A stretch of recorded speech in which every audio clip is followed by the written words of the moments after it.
ఈ యొక్క సన్నిధికి ఈ రోజున నడిపించి గత 9 మాసములు మమ్మల్ని భద్రపరుస్తూ కాపాడుతూ ఈ 2024వ సంవత్సరంలో ఈ యొక్క సెప్టెంబర్ మాసము 4వ ఆదివారము మాకందరికీ అనుగ్రహించి మీరిచ్చిన గొప్ప రక్షణ, మీరిచ్చిన పూర్ణ హృదయము, పూర్ణ ఆత్మ, పూర్ణ బలము, పూర్ణ శక్తిని బట్టి మీకు ఎంతగానో వందనాలు, స్తుతులు, స్తోత్రములు చెల్లించుకుంటున్నాం తండ్రి. వారం వెంబడి వారములు, రోజులు వెంబడి రోజులు మమ్మల్ని భద్రపరుస్తూ కాపాడుతూ ఈ యొక్క గొప్ప ధన్యత ఎందరికో లేని మాకందరికీ ఇటువంటి గొప్ప భాగ్యము నీ యొక్క సంఘంలోనికి వచ్చి, నీ యొక్క బలిపీఠం దగ్గరకు వచ్చి, నీ యొక్క సమాజ మందిరంలో మేమందరము చేరి ఏక శరీరమై పరిశుద్ధుడు పరిశుద్ధుడు పరిశుద్ధుడు అని మిమ్మల్ని ఆరాధించే సమయము మాకు అనుగ్రహించినందుకు మీకు వందనాలు. ఎక్కడ 2-3 నీ నామందు కూర్చుంటారో అక్కడ నీ యొక్క పరిశుద్ధాత్ముడు దిగి ఉన్నారని నమ్మి మేము భయంతో భయభక్తితో మిమ్మల్ని ఆరాధించినట్లు మాకు సహాయకరంగా ఉంచినందుకు మీకు వందనాలు. నీ దాసురాలను అభిషేకించుకుని ఆరాధన వర్తమానంలో మాట్లాడే వాక్యం అనుగ్రహించండి. నీ దాసుని అభిషేకించుకుని బలవర్తమానంలో మీరు మాట్లాడే వాక్యాన్ని మా హృదయంలోనికి నూరంతలుగా ఫలించి వాక్యముతో అంటుకట్టుకొని ప్రభా మేము జీవించడానికి మాకు సహాయం చేయండి. ఈరోజు నీ యొక్క పరిశుద్ధ సమాజ మందిరంలో ఈ లోకమంతా, ఈ లోక మానవాళి నేను స్తుతించడానికి, నేను ఆరాధించడానికి నీ యొక్క పరిశుద్ధ మందిరంలోకి వాళ్ళు వెలుచుండగా వారికి మీరు తోడుగొండమని ప్రార్థిస్తున్నాను తండ్రి. వచ్చిన వారిని బట్టి మీ కొన్నాళ్ళు, ఇంకా ఎవరైతే రావాల్సిన వారు ఉన్నారో వారందరినీ త్వరపెట్టి సమయంకు నడిపించండి. ఎవరైతే వ్యాధి గుండా, బాధలు గుండా ఇంటి వద్ద ఉన్నారో వారిని జ్ఞాపకం చేసుకోండి. నీ పూర్ణ బలము, నీ పూర్ణ శక్తి ఇప్పుడే వారికి అనుగ్రహించి వారిని లేవనెత్తి నీ యొక్క సన్నిధికి నడిపించమని ప్రార్థిస్తున్నాం తండ్రి. ప్రభా, మా మధ్య ఉంచబడిన నీ యొక్క శరీరము, నీ యొక్క రక్తంలో మేము ప్రభా యోగ్యునిగా ఎంచుకొని పరీక్షించుకుని మమ్మల్ని మేము పరీక్షించుకుని అందుట్లోనికి మేము చేవేసినప్పుడు మమ్మల్ని నిరపరాధులుగా ఉంచమని మీ సన్నిధిలో మనవి చేసుకుంటున్నాం తండ్రి. మిమ్మల్ని ఆరాధించినప్పుడు, మిమ్మల్ని స్తుతించినప్పుడు మిమ్మల్ని జ్ఞాపకం చేసుకుని పూర్ణ హృదయంతో ఆరాధించి స్తుతించి ఈ సమయం మీరే ఆధిపత్యం వహించుకోమని ప్రార్థిస్తూ రాజమండ్రిలో జరుగుతున్న పరిచర్య, అలాగే దొరై చెరువు, వేములూరు, అలాగే కొవ్వూరులో పరిచయం జ్ఞాపకం చేసుకోండి. సండే స్కూల్ పరిచయం జ్ఞాపకం చేసుకోండి. సండే స్కూల్ పిల్లల్ని జ్ఞాపకం చేసుకోండి. టీచర్స్ని జ్ఞాపకం చేసుకుని వారికి మంచి వాక్యం వారికి అనుగ్రహించినట్లు సహాయం చేసి వారికి మీరే తోడుగొండమని ప్రార్థిస్తూ నా ప్రభును, నా రక్షకును, ప్రభు అయిన యేసుక్రీస్తు వారి అతి పరిశుద్ధమైన నామంలో స్తుతించి ప్రార్థించి అడిగి వేడుకుంటున్నాం తండ్రి. ఆమేన్. సంగీతము బలమైన కోటయము,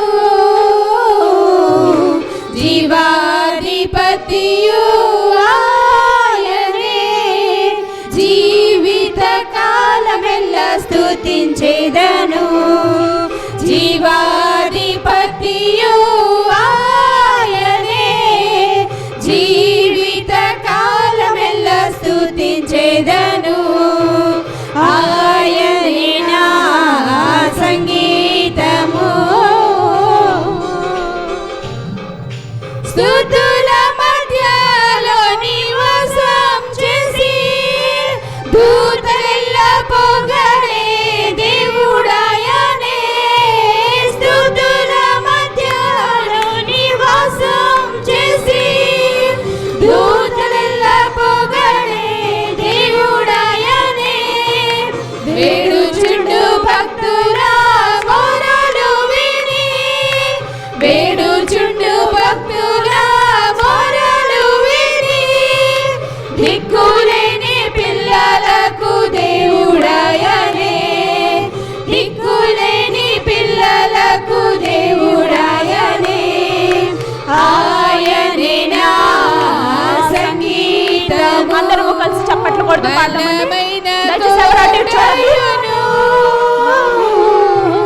జీవాధిపతియు ఆయనే, జీవిత కాలమెల్ల స్తుతించెదము. జీవాధిపతియు ఆయనే, జీవిత కాలమెల్ల స్తుతించెదము. ఆయనే నా సంగీతము. ఇద్దరు ముగ్గురు నా నామమున ఏకీభవించిన వారి మధ్యలోన, ఇద్దరు ముగ్గురు నా నామమున ఏకీభవించిన వారి మధ్యలోన ఉండేదనని నా మన దేవుని, ఉండేదనని నా మన దేవుని కరములు తట్టి నిత్యం స్తుతించెదము, కరములు తట్టి నిత్యం స్తుతించెదము. ఆయనే నా సంగీతము, బలమైన కోటయును, జీవాధిపతియు ఆయనే, జీవిత కాలమెల్లా స్తుతించెదను, జీవాధిపతియు ఆయనే, జీవిత కాలమెల్లా స్తుతించెదను. ఆయనే నా సంగీతము. సృష్టికర్త క్రీస్తు యేసు నామమున జీవిత కాలమెల్లా కీర్తించెదము, సృష్టికర్త క్రీస్తు యేసు నామమున జీవిత కాలమెల్లా కీర్తించెదము. రాకడలో ప్రభుతో నిత్యముందుము, రాకడలో ప్రభుతో నిత్యముందుము.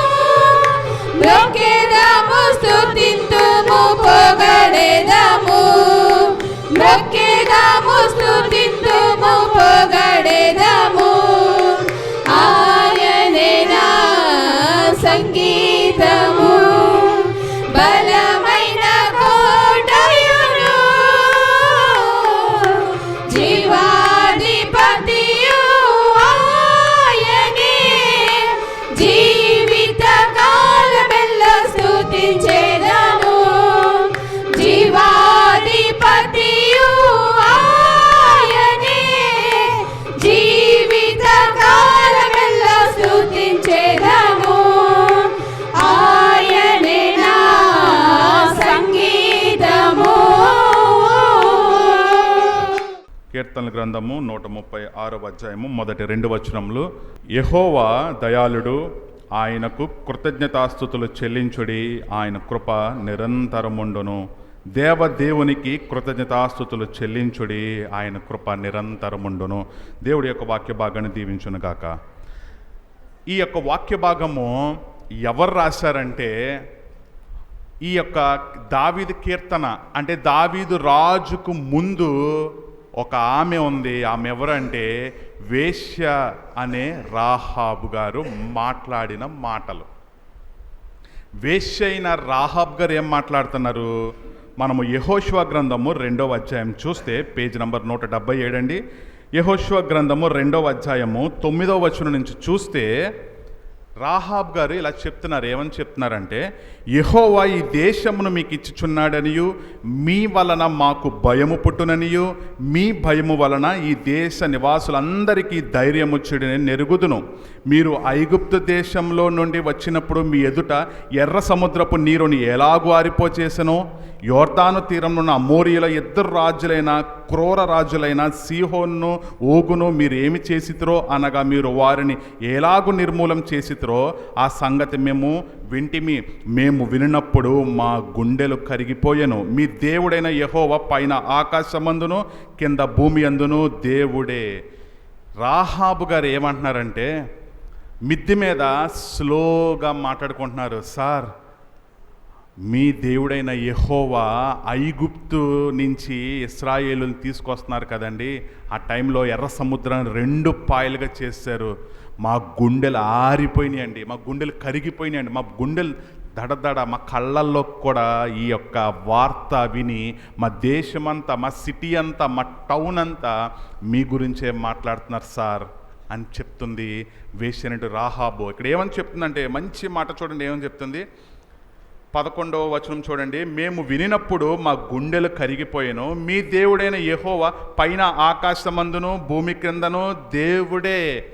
సార్, మా టౌన్లో మా సిటీలో ఆకాశానికి చేతులెత్తి మొక్కుతున్నారు, భూమికి మొక్కుతున్నారు, వస్తువుల్ని తయారు చేసి దేవుళ్ళుగా పూజిస్తున్నారు సార్. కానీ మీ దేవుడు ఈ ఆకాశాన్ని సృజించాడండి, ఈ భూమిని సృజించింది యెహోవా అని ఆమె ఉత్తరం ఇస్తుంది. ఇప్పుడు మనం కీర్తనల గ్రంథము 136వ అధ్యాయం నుంచి మనం ఒకసారి చూద్దాం. చూడండి, మనం ఎక్కడి నుంచి చూద్దామంటే 13వ వచనం చూడండి.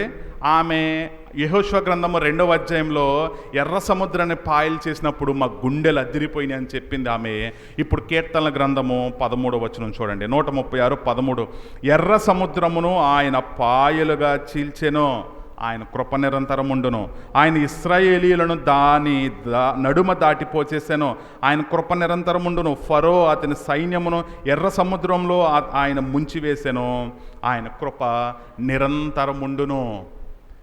ఈ యొక్క వేశ్యైనటువంటి రాహాబు ఏం చేసిందంటే, సార్, మా తండ్రి, నా తల్లి, నా అన్నదమ్ములు వాళ్ళ పేరెంట్స్, నా అక్క చెల్లెలు వాళ్ళ పేరెంట్స్, వారందరినీ రక్షించమని కోరుకుంది. ఆ వాక్యం కూడా చూద్దాం. చూడండి, యెహోషువ గ్రంథము 2వ అధ్యాయం చూడండి ఏమని చెప్తుంది అక్కడ. 18వ వచనం చూడండి అండి. నీవు మమ్మను దించిన ఈ కిటికీకి ఈ ఎర్రని దారమును కట్టి నీ తండ్రిని, నీ తల్లిని, నీ అన్నదమ్ములను, నీ తండ్రి ఇంటి వారిని అందరినీ ఇంట చేర్చుకొనుము.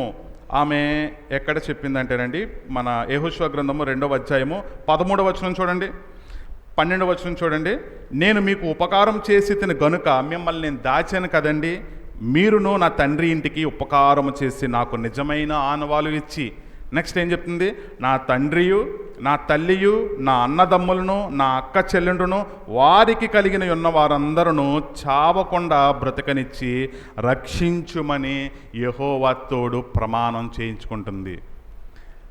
ఈ యొక్క భారము, ఈ కుటుంబ భారము నీకు నాకు ఉందా అని ఈరోజు దేవుడు మనతో మాట్లాడుతున్నాడు. ఎందుకంటే రేపటి దినాన మన మెస్సయ్య, మన యెహోవా, మన యేసుక్రీస్తు ప్రభు తెల్లని గుర్రం మీద బయలుదేరి రాజదండము చేత్తో పట్టుకుని ఉగ్రతను ఈ యొక్క లోకం మీదకి తీసుకురావడానికి బయలుదేరుతున్నాడు. మరి నువ్వంటే ఇష్టమైన వాళ్ళు నీ ఇరుగు పొరుగు వారు ఉన్నారు, నువ్వంటే ప్రేమించే వాళ్ళు నీ యొక్క బంధువులు ఉన్నారు, నీ శ్రేయోభిలాషులు ఉన్నారు, నీ స్నేహితులు ఉన్నారు. మరి వారు ఏమైపోతారని దేవుడు అడుగుతున్నాడు. నీ కొడుకో నీ కూతురో ఎక్కడికన్నా ట్రైనింగ్కి వెళ్తే, లేదంటే ఎక్కడికన్నా హాస్టల్కి వెళ్ళి చదువుకోవాలని వెళ్తే 1 సంవత్సరం దూరం అయితేనే నువ్వు బాధ తట్టుకోలేవు. నా కొడుకుని ఎప్పుడు చూస్తానో, నా కూతురిని ఎప్పుడు చూస్తానో అని చెప్పి నీవు నేను ఎదురు చూస్తాం.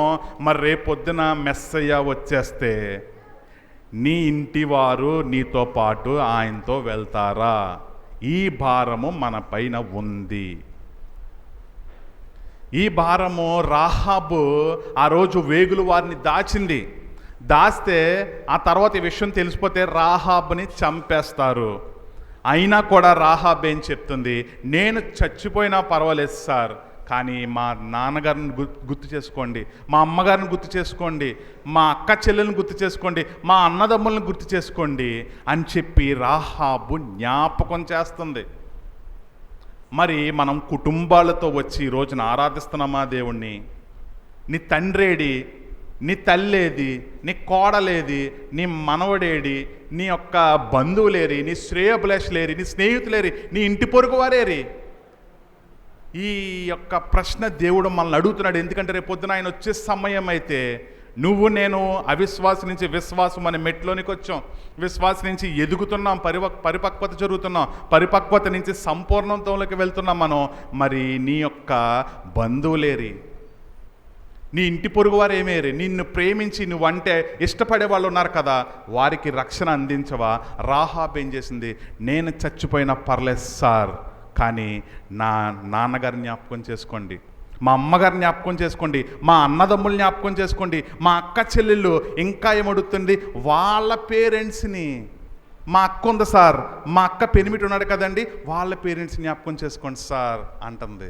మా అన్న ఉన్నాడు సార్, మా అన్న భార్య ఉంది కదండి, ఆ భార్య నాన్నగారిని తండ్రిని జ్ఞాపకం చేస్తుంది. వారందరినీ తన ఇంట చేర్చుకుంది. మరి ఈరోజు సెల్ఫీ యుగం నడుస్తుంది.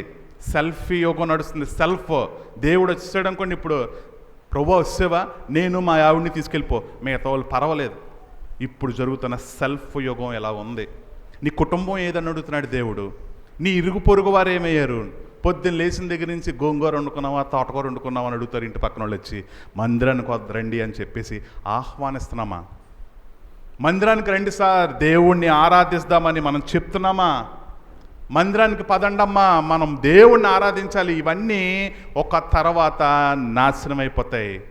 హృదయంతో దేవుణ్ణి ఆరాధిస్తామా అని భారము మన పైన ఉందా? ఈరోజు దేవుడు నీతో నాతో మాట్లాడని పరిశీలిస్తున్నాడు.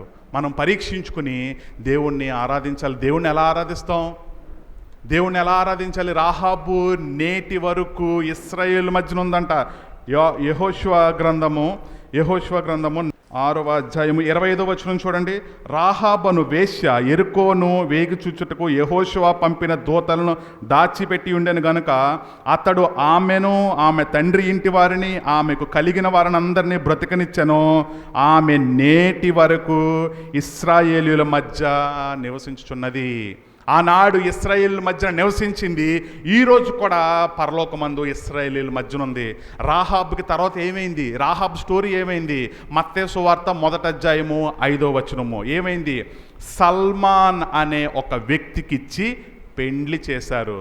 మరి రాహాబ్ నుంచి ఎవరు వచ్చారు? రూతు గారైనటువంటి భర్త వచ్చారు. ఆయన పేరు బోయాజు. అలా వంశావళి చూసుకుంటుంటే ఎవరు పుట్టారు? దావీదు రాజైన నాన్నగారు యెషయా పుట్టాడు. దావీదికి ఏమవుతుంది? సాక్షాత్తు రాహాబు జేజమ్మ అవుతుంది. తల్లికి తల్లి జేజమ్మ అవుతుంది. ఆ యేసుక్రీస్తు వంశావల్లో ఎవరు పుట్టారు? సాక్షాత్తు యేసుక్రీస్తు ప్రభు వచ్చాడు. వేశ్య అయినటువంటి రాహాబు ఒకప్పుడు చీకటి కాలం బ్రతికింది, ఈరోజు పగటిని నేలుతుంది. ఆనాడు చీకటి కార్యాలు చేసింది, ఈరోజు పగటిని రాహాబు చూస్తుంది. ఆయన ఆరాధించింది. నేటి వరకు ఇశ్రాయేలీయుల మధ్యన ఉంది, ఈ రోజు వరకు ఇశ్రాయేలీలతో ఉంది. ఆయన కుటుంబం అంతా రక్షించబడిందంట. మరి కుటుంబాలతో మనము దేవుణ్ణి స్తుతించడానికి వచ్చామా? కుటుంబాలతో మనం దేవుణ్ణి ఆరాధించడానికి వచ్చామా? దేవుడు అడుగుతున్నాడు, నీ భర్తేడి, నీ భార్య ఏది, నీ కొడుకేడి, నీ కూతురేడి, నీ ఇంటి పొరుగు వారేరి, నీ శ్రేయోభిలాషులేరి, నీ మిత్రులేరి. వీళ్ళందరితో మనము దేవుణ్ణి ఆరాధించాలి. ఎలాంటి ఆరాధించాలి? నా రక్షణ పాత్రను చేపట్టి అర్పింతును హృదయమును. అందరం కలిసి నా రక్షణ పాత్రను చేపట్టి అర్పింతును హృదయమును. మనం హృదయంతో దేవుని ఆరాధించడానికి వచ్చాం. మన రక్షణ పాత్రను చేపట్టి మన కుటుంబంతో, మన శ్రేయోభిలాషులతో, మన మిత్రులతో, వీరందరితో దేవుణ్ణి ఈ రోజున మనము ఘనపరచడానికి, ఆయన స్తుతించడానికి. ఆనాడు రాహాబు తన కుటుంబంతో నేటి వరకు ఇశ్రాయేలు మధ్యన ఉంది. మరి మనం కుటుంబాలతో, నేను బెంగళూరు ట్రైనింగ్కి వెళ్ళేటప్పుడు మా అమ్మగారు నన్ను దిగబెట్టడానికి వచ్చినప్పుడు 2016 ఆ టైంలో మా అమ్మగారు నా చేయి పట్టుకుని పంపిస్తున్నారు నన్ను. వెళ్ళినానా, అక్కడ చలి ఎక్కువ, స్వెటర్లు వేసుకుని తిరుగు, డాడీలో పచ్చడెట్టం, జాగ్రత్తగా తిన్నానా, ఇవన్నీ మాటలు చెప్పుకుంటూ వెళ్తున్నారు. ఒక సంవత్సరం తర్వాత నేను ఆవిడని చూస్తాను.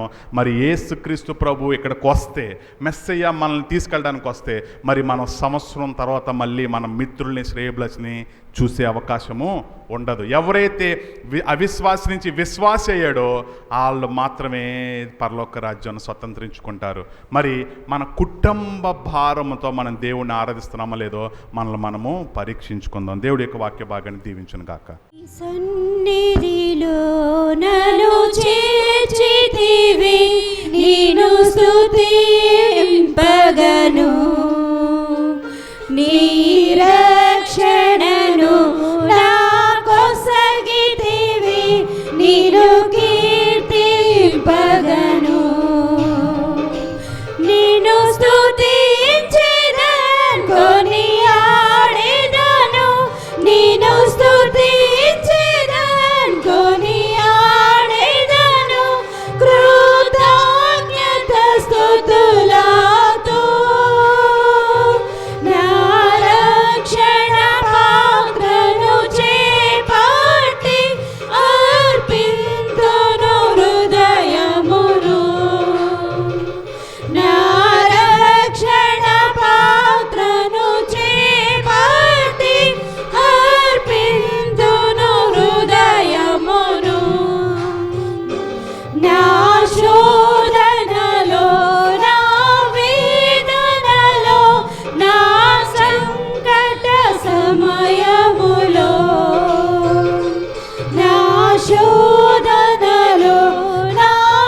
గ్రంథము 84వ అధ్యాయము పేజీ నంబర్ 497వ పేజు.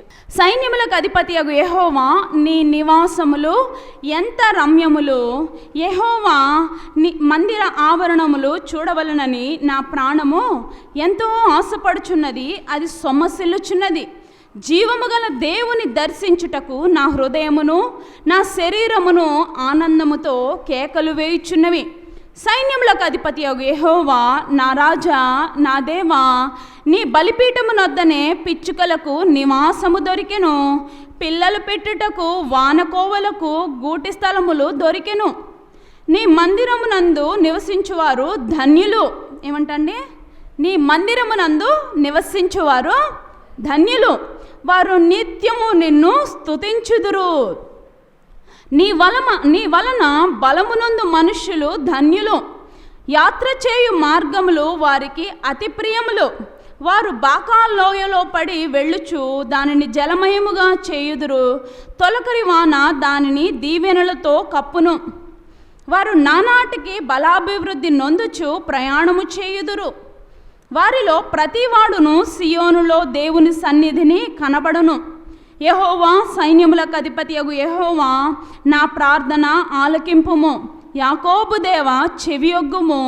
దేవా మా కేడమా దృష్టించుము. నీవు అభిషేకించిన వానిని ముఖము లక్షింపుము.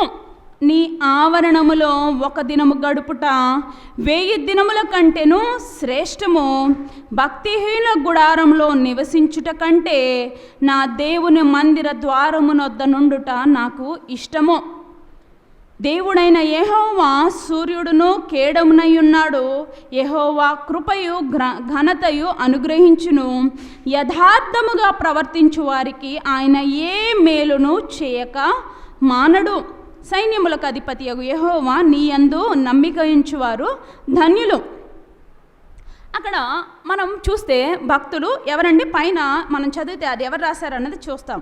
ప్రధాన గాయకునికి గిత్తీత్ అను రాగము మీద పాడతగినది కోరహు కుమారులు రాసిన కీర్తన. ఎవరు రాశారండి ఇది?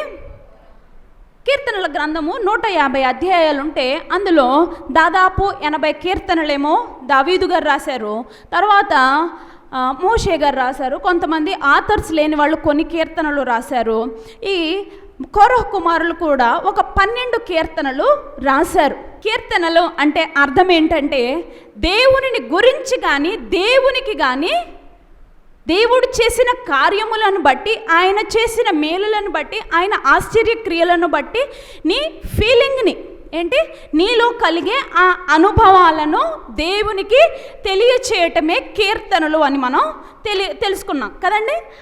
అదే కాంటెక్స్ట్లో ఈ కీర్తనలు కోరహు కుమారులు రాసిన ఈ కీర్తనలన్నీ కూడా 42 నుంచి 49 కీర్తనలు వాళ్లే రాశారు. ఎవరు? కోరహు కుమారులు. తర్వాత 84, 85, 86 రాయలేదండి, 86 దావీదు కీర్తనది, 87, 88 ఈ కీర్తనల వరకు ఎవరు రాశారు? కోరహు కుమారులు రాశారు. అయితే ఈ కీర్తనలన్నీ కూడా మీరు ఈ 42వ కీర్తన నుంచి చదువుకుంటూ రండి.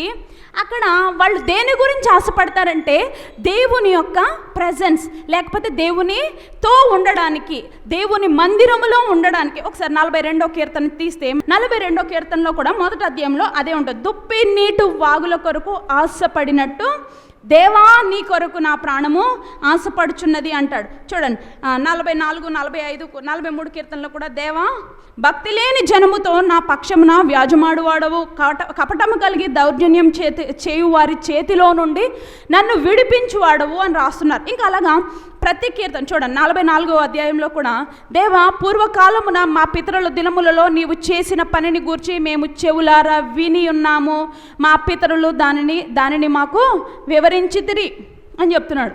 మరి వీరి తండ్రి గారి పేరేంటండి? చాలా ఫీలింగ్స్ అందులో రాస్తారు కోరహు కుమారుల గురించి. కోరహు కుమారులు వాళ్ళు కలిగిన ప్రతి ఫీలింగ్ని అందులో రాసుకుంటూ వచ్చారు.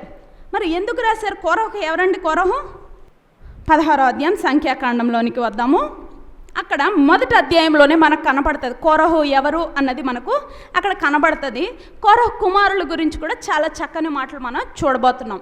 కోరహు ఎవరంటే, కోరహు అంటే ఈ కోరహు కుమారులు వారి తండ్రి గారైన కోరహ అన్నమాట. వారి పేర్లు రాయబడలేదు, కానీ ఈ కోరహు ఎవరంట? లేవీకి మునిమనుమడును, కహాతుకు మనుమడును, ఇస్సారుకు కుమారుడగు కోరహు. ఎవరంట? ఇస్సాహు కుమారుడు. పైన మునిమానవుడి పేరు రాశారు కదండి, మెయిన్ అది కదా ఇంపార్టెంట్. లేవి గోత్రమునకు చెందినవాడు ఈ కోరహు. ఏమండి, కోరహు ఎవరంట? లేవి గోత్రం, లేవికి మునిమానవుడు అంట. లేవికి మునిమానవుడు, లేవి వంశస్థులలో ఒకడు. వీరు కహాతీయులు జనాంగానికి చెందినవారు. వీరెవరంటే సింగర్స్ అంట. దేవుని ఆలయంలో వారు పాటలు పాడటానికి నియమింపబడిన వారు ఈ కోరహీయులు, లేకపోతే కోరహు వంశావళిలో నుంచి వచ్చిన కహాతీయులు. అందరూ కహాతీయులు అంటారు వారిని. కింద మనం చదువుకుంటూ వస్తే వారి గురించిన వివరములు ఇంకా మనకు తెలుస్తాయి. అయితే ఈ కోరహు ఏం చేశాడో తెలుసండి? కుమారులకి ఒక చాలా బ్యాడ్ తండ్రిగా మిగిలిపోయాడు. ఏం చేశాడు? ఈ అరణ్య ప్రయాణంలో చాలా దూరం ఈ మోషే నడిపించుకుంటూ వచ్చాడు. చాలా శ్రమలు పడి, ఇశ్రాయేలీలతో నానా మాటలు పడి, ఇరుకులు పడి, ఇబ్బందులు పడి, ఇవన్నీ పడి చాలా దూరం వరకు తీసుకొచ్చాడు. ఇంకా కనుచూపు మేరలో ఆ పాలు తేనెలు ప్రవహించు దేశం వారి కనుల ఎదుట ఉండగా కోరహుకి ఒక మంచి ఆలోచన వచ్చిందంట. ఏంటా ఆలోచన? మోషే మీద తిరుగుబాటు చేయాలి, ఇంకా ఇతను మనకు అవసరం లేదు అని చెప్పి అతనితో ఎవరిని ఏర్పాటు చేసుకున్నాడంటే చూడండి, రూబేనీయులలో ఎలీయాబు కుమారులైన దాతాను, అబీరాములను, అలాగే పెలేతు కుమారుడైన ఓనును కలుపుకొని ఇంకా వారి సంఖ్య 260 మంది. ఎవరెవరు? దాతాను, అబీరాము, ఓను అనే వీరి ముగ్గురు లీడర్స్గా ఉండి వీరి వెనకాల ఒక 260 మంది కలిసి మోషే మీద తిరుగుబాటు చేయడానికి మొదలు పెట్టారంట. నువ్వేంటి ఇంకా మమ్మల్ని లీడింగ్ చేసేది, నువ్వేంటి మా మీద రుబాబు చేసేది, లేకపోతే మా మీద నీ పెత్తనం ఏంటి, అసలు నువ్వు మాకు వద్దు, మాకు మేమే లీడర్స్ ఇక్కడ మేము ఇంకా అని చెప్పి ఈ 16వ అధ్యాయం అంతా చక్కగా దాని గురించి వివరణ ఇస్తుంది అనమాట. అయితే ఈ భాగంలో కోరహు కుమారులు లేరండి. ఈ తిరుగుబాటులో కోరహు కుమారులు లేరు. వారు ఏం చేస్తున్నారంటే తెలుసా? వారి పని ఏంటి? పాటలు పాడుకోవడం.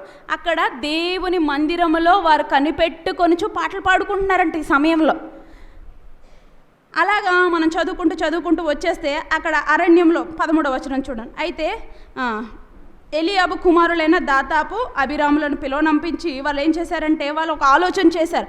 మనము మోషే మీద తిరుగుబాటు చేద్దాము, ఇంకా మోషేతో మనకు పని లేదు, ఇంకా మనకు మోషేతో అవసరం లేదని చెప్పి వారు తిరుగుబాటు చేయడం మొదలుపెట్టారనమాట.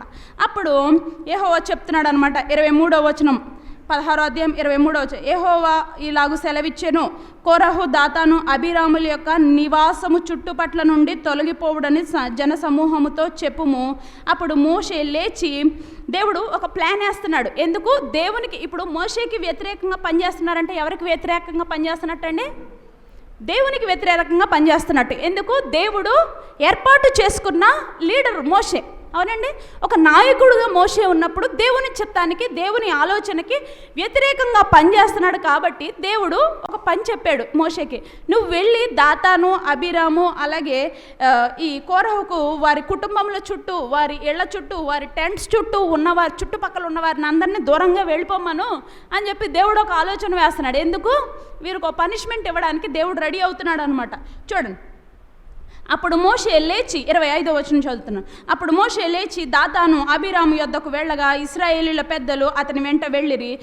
అతడు, ఈ దుష్టుల గుడారముల యొద్ద నుండి తొలగిపోవుడి, మీరు వారి పాపములన్నిట్లో పాలివారై నశింపకయుండునట్లు వారికి కలుగునదేదియు ముట్టకుడని ఆ సమాజముతో అనేను. కాబట్టి వారు కోరహు, దాతాను, అబీరాము నివాసముల యొద్ద నుండి ఇటు అటు లేచిపోగా దాతాను, అబీరాములు వారి భార్యలను, వారి కుమారులను, వారి పసిపిల్లలను తమ గుడారముల ద్వారమున నిలిచిరి. మోషే, ఈ సమస్త కార్యములను చేయుటకు యెహోవా నన్ను పంపినని, నా అంతట నేనే వాటిని చేయలేదని దీని వలన మీరు తెలుసుకొందురు అని చెప్తున్నాడు అనమాట. ఏమిటి? నేను వచ్చి ఇలాగ మిమ్మల్ని అందరినీ చెదరగొట్టేయడానికి నేను చేసిన ఆలోచన కాదు ఇది దేవుడు నన్ను పంపినని మీరు తెలుసుకోండి అని చెప్పి ఛాలెంజ్ చేస్తాడు. కోరహు, అబీరాము, దాతాను వీరందరూ దేవునికి వ్యతిరేకంగా, మోషేకి వ్యతిరేకంగా పని చేయటం వలన 29వ వచనం నుంచి చదువుదాం చూడండి. మనుషులందరికీ వచ్చు మరణం వంటి మరణము వీరు పొందిన ఎడల, సమస్త మనుషుల వంటి మరణము వీరు పొందిన ఎడలను సమస్త మనుషులకు కలుగునదే వీరికి కలిగిన ఎడలను యెహోవా నన్ను పంపలేదు. అయితే యెహోవా గొప్ప వింత పుట్టించుట వలన వారు ప్రాణములతో పాతాళములో కూలునట్లు భూమి తన నోరు తెరచి వారికి కలిగిన సమస్తమును మింగివేసిన ఎడల వారు యెహోవాను అలక్ష్యము చేసిరని మీకు తెలియననెను. అతడు ఆ మాటలన్నిటినీ చెప్పి చాలించగానే వారి క్రింద నేల నెరవిడిచెను. భూమి తన నోరు తెరిచి వారిని, వారి కుటుంబములను, కోరహు సంబంధికులందరినీ, సమస్త సంపాద్యమును మృంగివేసెను. వారును వారి సంబంధులను పాతాళంలో ప్రాణములతో కూలిరి. భూమి వారిని మృంగివేసెను. వారు సమాజములో ఉండకుండా నశించిరి. అదంట దేవునికి వ్యతిరేకంగా వాళ్ళు చేయటం వలన దేవుడు అనుకున్నాడంట, వీళ్ళకి సెపరేట్గా మంచి, అందరూ చనిపోయినట్టు వీళ్ళు చనిపోతే పెద్ద ఉపయోగం ఏమీ లేదు, వీళ్ళకి తెలియాలి దేవునికి వ్యతిరేకంగా చేస్తే ఎలాగ వీళ్ళకి శిక్షలు పడతాయి అని వీళ్ళకి తెలియాలని ఆయన ఏం ఆలోచించాడంట, ఒక వింత పుట్టించాలని దేవుడు ఆలోచించుకున్నాడంట. ఆలోచించుకొని ఆ చుట్టుపక్కల ఉన్న వాళ్ళందరిని వెళ్ళిపోమన్నాడు కదా. ఎందుకు వెళ్ళిపోమన్నాడంట తెలుసా? వాళ్ళు కూర్చున్న చోటంట ఇలా భూమి ఇలా ఉంటే, ఇలా ఉన్న భూమి ఇలా తెరుచుకొని నోరు తెరిచిందంట, అందరూ అందులోకి వెళ్ళిపోయారంట. ప్రాణములతో ఆ భూమి వారిని మృంగివేసెను అని ఉంది.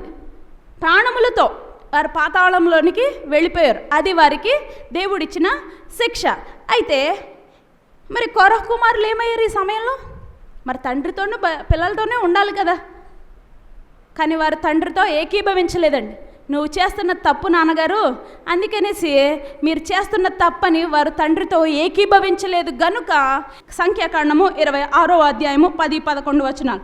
ఆ సమూహము వారు మృతి పొందినప్పుడు అగ్ని 250 మందిని భక్షించినందునను భూమి తన నోరు తెరచి వారిని కోరహును మృంగివేసినందునను వారు దృష్టాంతములైరి. అయితే కోరహు కుమారులు, చదువుదామా అందరము కలిసి, అయితే కోరహు కుమారులు చావలేదు. ఎందుకని చావలేదు? వారు తండ్రితో ఏకీభవించలేదు, దేవుని చిత్తానికి వ్యతిరేకముగా వెళ్ళలేదు కనుక వారు వారి ప్రాణములను దక్కించుకున్నారు. ఆ సందర్భంలో రాసిన కీర్తనలు అన్నమాట ఇవన్నీ కూడా. ఏంటి ఈ కీర్తనలు? 42 నుంచి 49 కీర్తనలు. ఇటు వచ్చేసరికి 84, 85, 87, 88 కీర్తనలు అనమాట. అలా టోటల్గా 12 కీర్తనలు. వీటన్నిటిలో కూడా వాళ్ళకి ఏం కనబడుతుంది? దేవుని యొక్క దక్షిణ హస్తము, దేవుని మందిరంలో. ఇంకా ఎందుకు షాక్ తగిలింది కదా, మా నాన్నగారు వారి చుట్టూ ఉన్న వారితో కలిసి ఇంత పాపాన్ని కొడిగట్టుకొని ప్రాణాన్నే పోగొట్టుకున్నాడు, మాకైతే ఆ పరిస్థితి రాకూడదు, మేము దేవుని మందిరంలో ఉండాలి, ఆయనతో కలిసి ఉండాలి, భక్తిహీనుల ఆలోచన మేము చేయకూడదు, మరి అందరితో కలిసి మేము కూడా ఏకీభవించకూడదు అని దేవుని కొరకు, ఆయన జీవము కలిగిన మాటల కొరకు అని ఉంటుంది. దేవా దుప్పి నీటి వాగుల కొరకు ఆశపడుచున్నట్లుగా దేవా నా ప్రాణము మీ కొరకు ఆశపడుతున్న, జీవము గల దేవుని కొరకు ఆశపడుచున్నదని చెప్తాడు. అదే ఇక్కడికి వచ్చేసరికి మళ్ళీ మనకు అదే కనబడుతుంది. దుష్టుల మార్గమున వారు కూర్చోలేదు, కానీ 84వ కీర్తనలోకి వచ్చేసరికి మనకు అవే విషయాలు మరలా కనబడుతూ వస్తాయి. ఏంటి? సైన్యములకు అధిపతియగు యెహోవా నీ నివాసములు ఎంత రమ్యములు అంటున్నాడు దేవుడు. అక్కడ ఎంత రమ్యమైన నివాసములు, ఎంత గొప్పవి నాయన నీ నివాసములు, నీ మందిర ఆవరణమును చూడవలనని నా ప్రాణము ఎంతో ఆశపడుచున్నది అంటున్నాడు అనమాట. అది సొమ్మసిల్లుచున్నది. ఎందుకు? మనసులో ఆల్రెడీ బాధ ఉంది. 84వ కీర్తన మనం ధ్యానం చేస్తున్నామండి. నా ప్రాణము ఎంతగానో ఆశపడుచున్నది, అది సొమ్మసిల్లుచున్నది. ఈ జీవము కలిగిన ఈ మందిరములో నేను ఉండాలి, ఈ దేవుని మాటలు వినుటకు నా హృదయాన్ని నేను సిద్ధపాటు చేసుకోవాలి. నా దేవుని మందిరంలో ఉండడం ఎంత గొప్ప ధన్యత, ఎంత గొప్ప ఆశీర్వాదము. ఈ ఆశీర్వాదం లేకనే కదా నా తండ్రి అలాగే తన స్నేహితులైన ఆ దాతాను, అభిరాము, వారి కుటుంబీకులు, వారి ఫ్యామిలీ మెంబర్స్ అందరూ కూడా అలా భూమిలోకి మృంగివేయబడ్డారే. మాకైతే ఆ పరిస్థితి రాకుండా ఈ జీవము గల దేవుని మందిరములోనే మేము ఉండాలని మేము ఆశపడుతున్నాము అని భక్తుడు చక్కగా రాశాడు. తర్వాత ఏమంటున్నాడో చూడండి. జీవము గల దేవుని 84వ కీర్తన అండి, 2వ వచనం చదువుతున్నాం. జీవము గల దేవుని దర్శించుటకు నా హృదయమును నా శరీరమును ఆనందముతో కేకలు వేయుచున్నది అంటున్నాడు. ఏంటంటే తన ప్రాణము తన ఆత్మయు దేని కొరకు ఆశపడుతున్నాయంట? జీవము గల దేవుడిని. ఎందుకు జీవము గల దేవుడు అంటున్నారు? మీకు ఎంతవరకు బ్యాక్గ్రౌండ్ ఇచ్చా కదా. వారి జీవమును నిలబెట్టిన వాడు దేవుడు, దుష్టులతో వారిని ఏకీభవింపక వారిని ప్రత్యేకపరిచిన దేవుడు, సొంత తండ్రి. ఏమండి, సాధారణంగా జరిగేదేంటి? తండ్రి పిల్లలకు మాదిరి. ఏమండి, ఎస్పెషల్లీ కుమారులకు తండ్రి ఒక ఎగ్జాంపుల్ పిక్చరు. వారిని చూసే ఈ పిల్లలందరూ నేర్చుకుంటారు. అవునండి. మరి ఈ కోరహు కుమారులైతే తండ్రిని చూసి బ్యాడ్ ఎగ్జాంపుల్స్ తీసుకోలేదు, కానీ వారు ఏం చేశారు? లేదు నాన్నగారు, మేము మీతో ఏకీభవించమని జీవము గల దేవుని కొరకు తనకు జన్మనిచ్చిన తండ్రినే కాదనుకున్నారు. కాబట్టి వారు ఏం చేశారు? వారి ప్రాణములను దక్కించుకున్నారు. గనుక ఆ జీవము గల దేవునిలో ఎంత జీవం ఉందో ఈ సజీవులైన ఈ కోరహు కుమారులకు తెలుసు. ఆ ప్రాణం విలువ వారికి తెలుసు. గనుకనే దేవుని గురించి అంత చక్కని మాటలు వారు రాస్తూ వస్తున్నారు అన్నమాట. ఏమని? జీవము గల దేవుని దర్శించుటకు నా హృదయమును నా శరీరమును ఆనందముతో కేకలు వేయుచున్నవి. కింద చూస్తే నీ మందిరమున నివసించువారు ధన్యులు అంటున్నాడు. ఎక్కడ?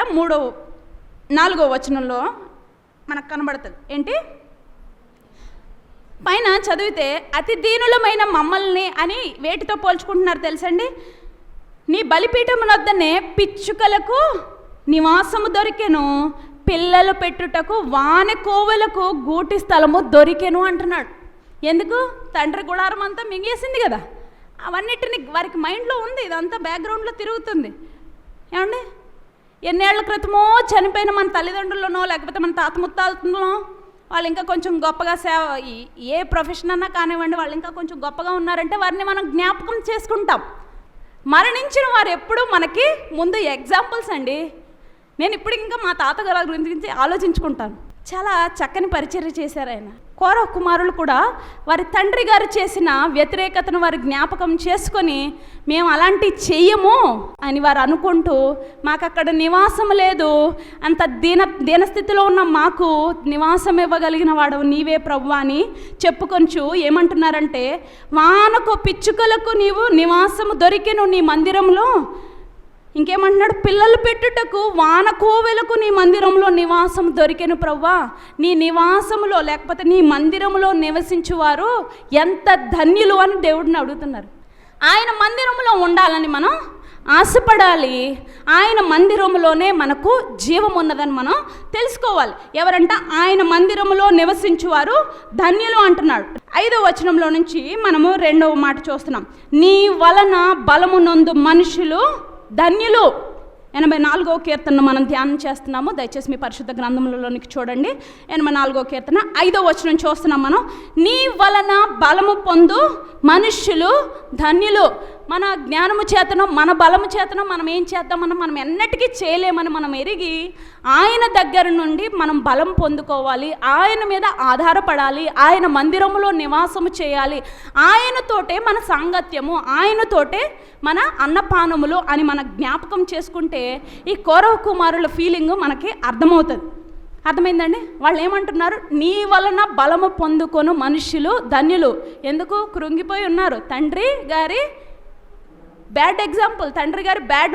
ఇప్పుడు మంచి మరణం పొందిన వారి పిల్లలు ఆ మరణ కార్యక్రమాల్లో చాలా దర్జాగా మా నాన్నగారు చాలా మంచి సేవ చేశారు, మంచిగా ఉన్నారు అని చక్కగా గర్వంగా చెప్పుకుంటారు. మరి ఇలాంటి బ్యాడ్ ఎగ్జాంపుల్ దేవుని కోపము వలన మృంగిపోయబడిన వీరికి కొంత దుఃఖం ఉండొచ్చు మనసులో. అందుకే అటువంటి మాటలు అక్కడ రాస్తున్నారు.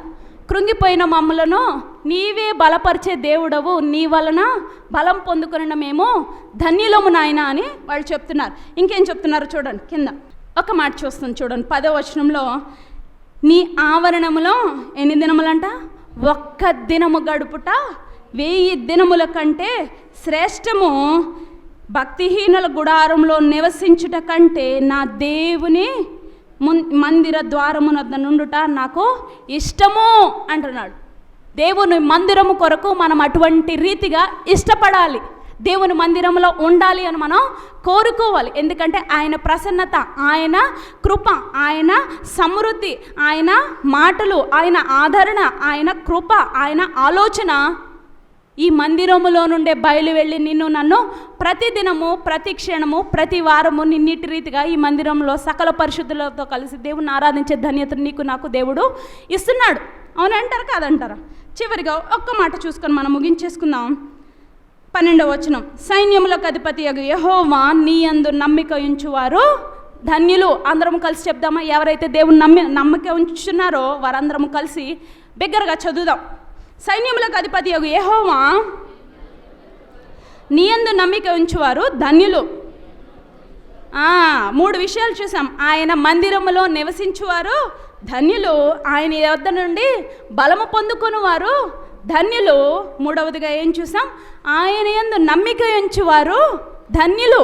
అది ఆయన మందిరంలో ఉన్న గొప్పతనము, అది ఆయన మందిరంలో ఉన్న సంతోషము, అది ఆయన మందిరంలో ఉన్న ఔన్నత్యము. మందిరములో నేనానందింతును, ఆత్మయందు నిరంతరము ఆరాధన ఆరాధన ఆరాధన ఆరాధన ఆరాధన ఆరాధన ఆరాధన నీ మందిరములో నేనానందింతును, ఆత్మయందు నిరంతరము నీ మందిరములో నేనానందింతును, ఆత్మయందు నిరంతరము. అద్వితీయుడా నీకు సాటెవ్వరు, నలుదిశల నెమ్మది కలిగించినావు. అద్వితీయుడా నీకు సాటెవ్వరు, నలుదిశల నెమ్మది కలిగించినావు.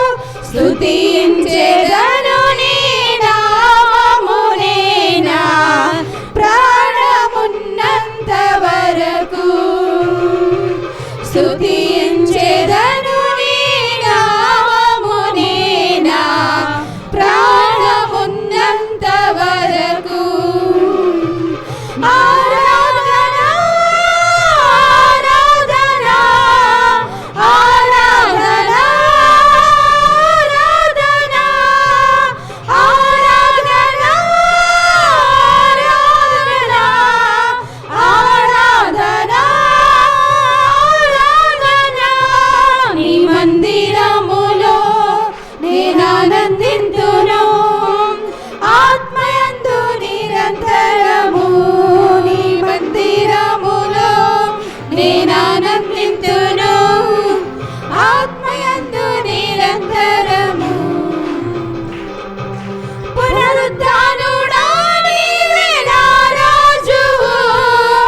మన భౌతిక శరీరము జాగ్రత్త తీసుకోకపోతే ఎలాగైతే పాడైపోతుందో, మన ఆత్మీయ శరీరం కూడా జాగ్రత్త తీసుకోకపోతే అట్లానే పాడైపోతుంది.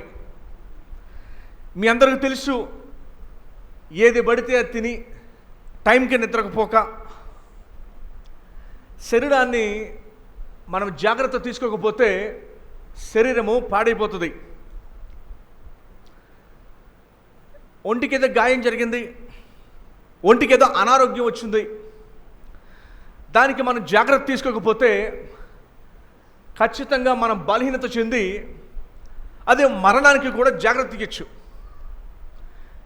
బాడీకి ఏదో మేకు కూర్చుంది, దానికి మీరు టీటీ ఇంజెక్షన్ చేయించలేదు, ఖచ్చితంగా శరీరము కుళ్ళిపోయి మరణానికి దారి తీస్తుంది.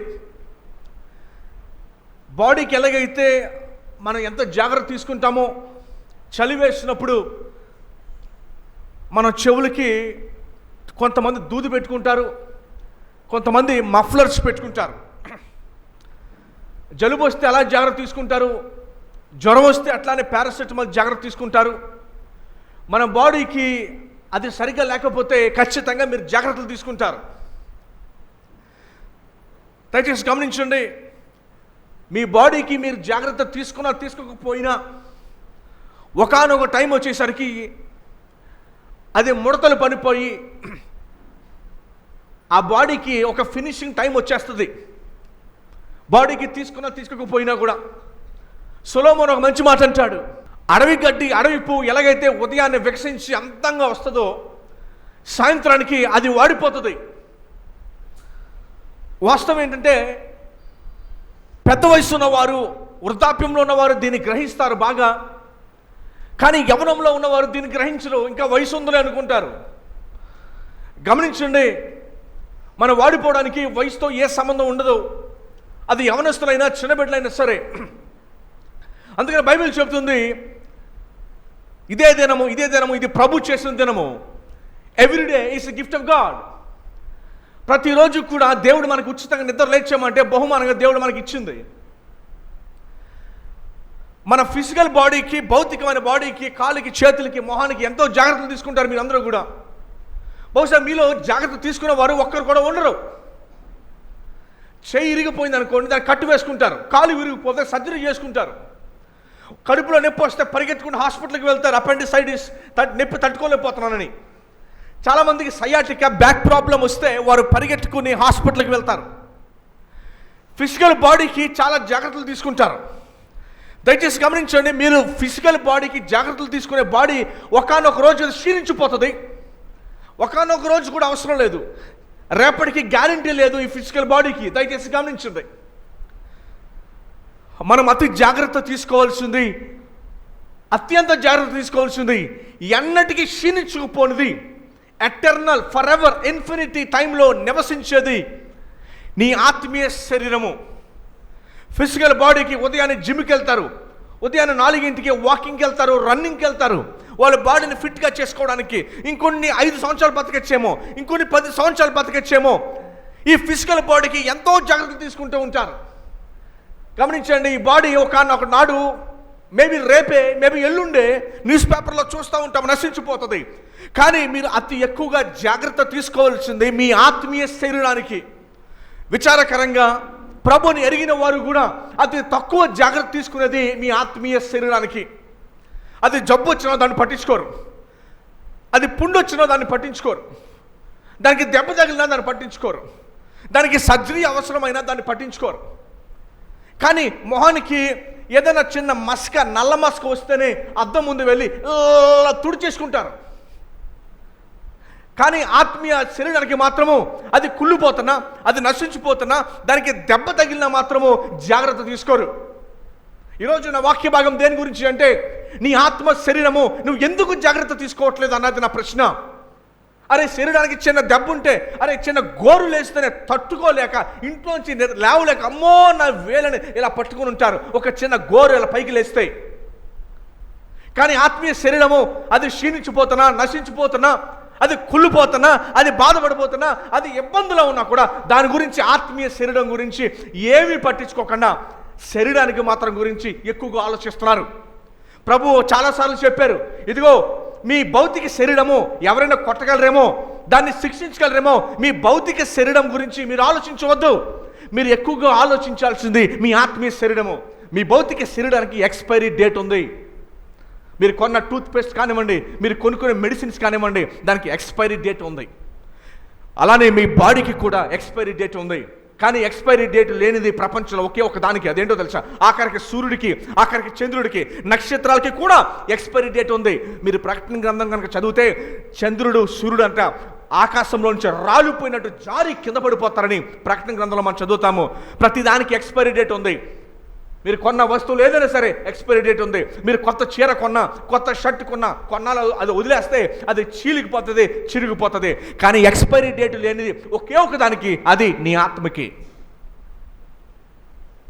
మనం ఎక్స్పైరీ డేట్ ఉన్న ప్రతి దాని గురించి మరి జాగ్రత్తలు మీరు తీసుకున్నారు కానీ ఎక్స్పైరీ డేట్ లేనిది ఒకే ఒకటి ఉంది తెలుసా ప్రపంచంలో, అదే నీ ఆత్మ. బైబిల్ చెప్తుంది, దాని గురించి మీరు జాగ్రత్త తీసుకోండి, దాని గురించి మీరు ఎక్సర్సైజ్ చేయండి. దాన్ని విశ్వాసులు నిరంతరం కూడా మీ ఆత్మీయ జీవితాన్ని ఫిట్గా ఉంచుకోవాలి. అది ఫిట్గా లేదా, అది జబ్బు వస్తుంది, అది చనిపోయిందా, చాలా డేంజర్. సో బైబిల్ గ్రంథం చెప్తున్న మాట ఏంటంటే, మరి మీ ముందు బైబిల్ గ్రంథానికి కొన్ని విషయాలను తీసుకురావాలనుకుంటున్నా. 4 ఫిట్నెస్లు ఈరోజు మీకు నేర్పిస్తాను. 4 ఫిట్నెస్లు, నోట్స్ ఉన్నవారు రాసుకోండి. 4 ఫిట్నెస్లు ఈరోజు మీకు నేను నేర్పిస్తాను. బైబిల్ గ్రంథం నుంచి మీకు చూపిస్తాను నేను. మొదటి ఫిట్నెస్ ఏంటో, కూర్చోండి. మొదటి ఫిట్నెస్ ఏంటండి? సిట్ డౌన్, కూర్చోండి. మొదటి ఫిట్నెస్. రెండో ఫిట్నెస్ ఏంటో తెలుసా? నిలబడండి. మూడో ఫిట్నెస్ ఏంటో తెలుసా? నడవండి. 4 ఫిట్నెస్ పరిగెత్తండి. ఈ 4 ఫిట్నెస్లు మీ ఆత్మీయ జీవితానికి ఉండాలి. మీ శరీర జీవితానికే కాదు, మీ ఆత్మీయ జీవితానికి ఉండాలి. మీ శరీర జీవితం గురించి మీరు ఇప్పటిదాకా చాలా జాగ్రత్తలు తీసుకున్నారు, దాని కోరికలు నెరవేర్చారు. ఆకలిస్తే తినాలనిపించింది తిన్నారు, నిద్ర వస్తే పడుకున్నారు, ఏదైనా చూడాలనిపిస్తే వెళ్ళి చూశారు. మీ శరీరానికి కావలసిందల్లా మీరు ఇచ్చారు. కానీ మీ ఆత్మీయ జీవితానికి ఇవ్వాల. నిజానికి మీ నిజమైన మీరు మీ ఆత్మే కానీ మీ శరీరం కాదు.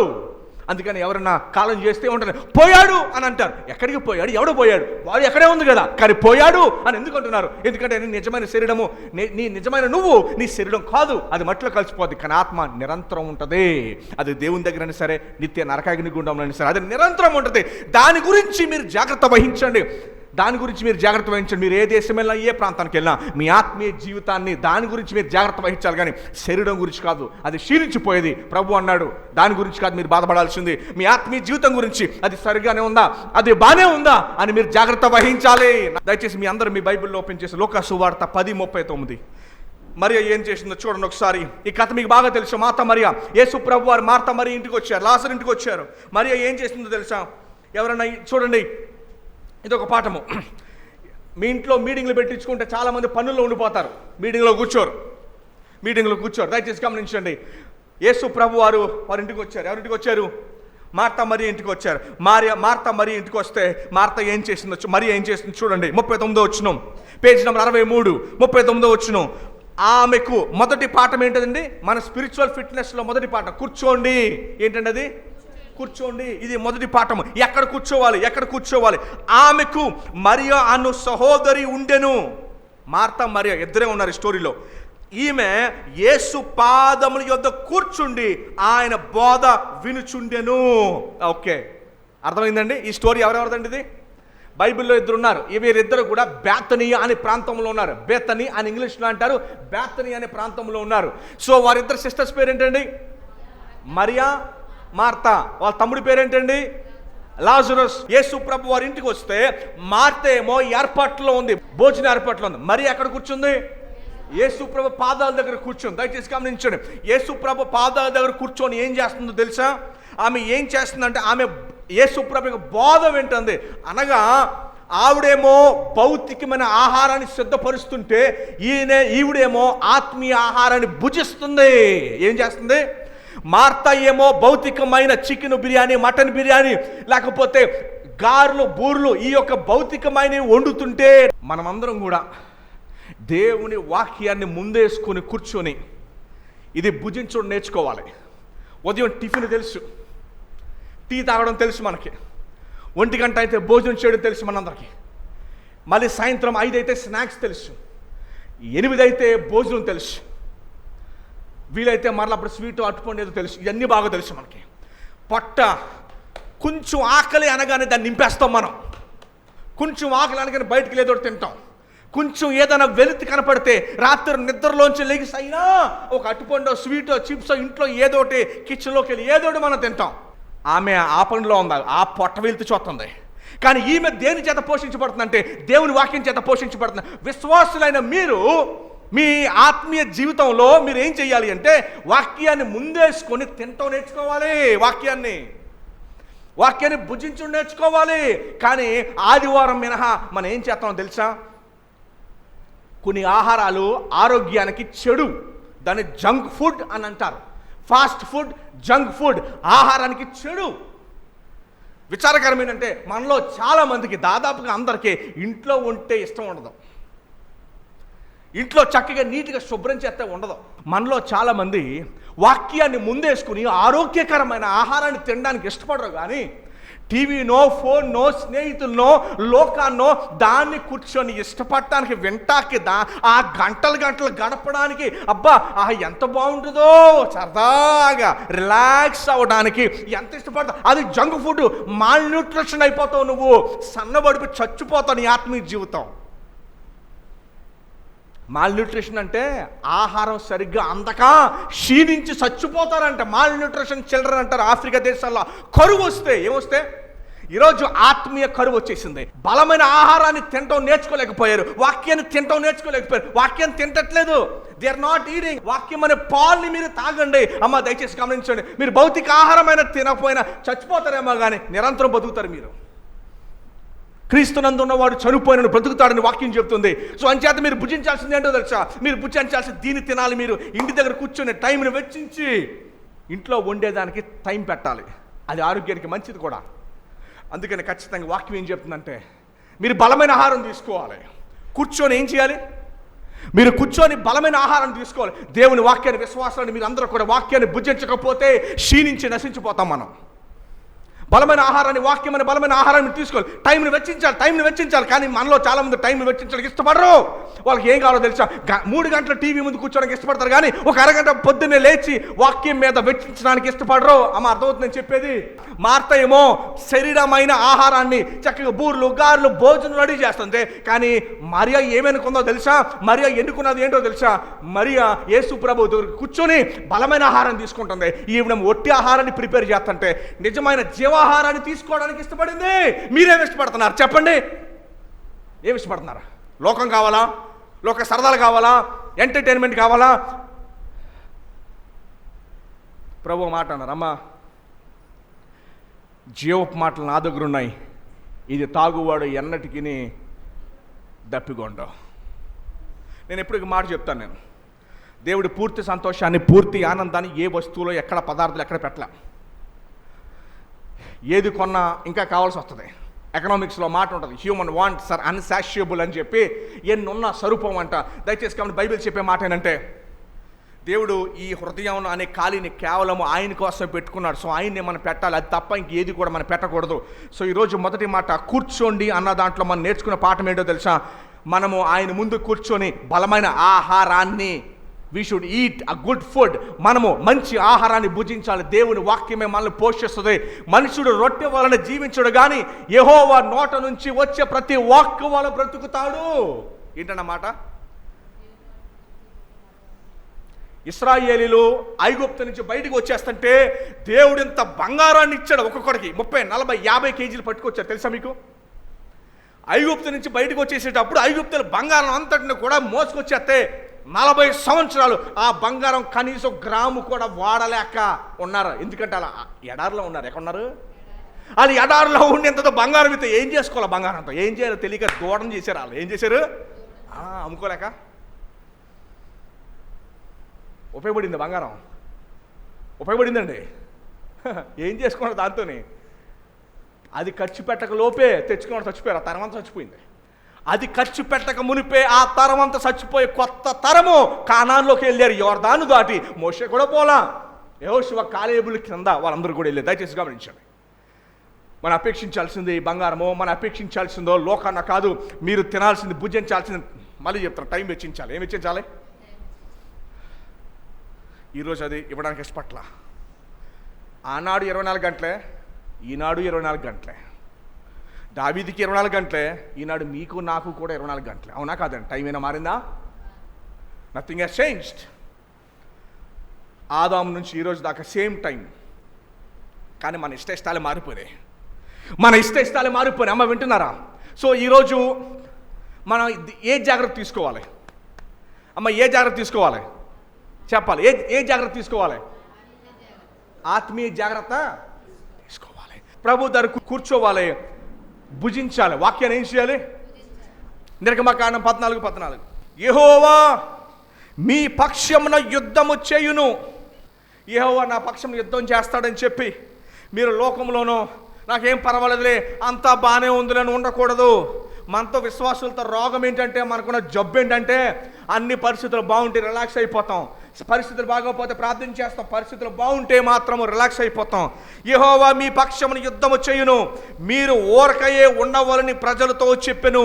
ఆయన ముందు కూర్చొని ఏం చేయమంటారు సార్? మీ సీన్ చెప్తాను చూడండి. సీన్ అంటే తెలిసి సీను ఈ వచ్చిన అందరికి అర్థమైందా? అందరు చదివారా? మరలా చదువుతున్నా, వినండి. యెహోవా మీ పక్షమున యుద్ధము చేయును.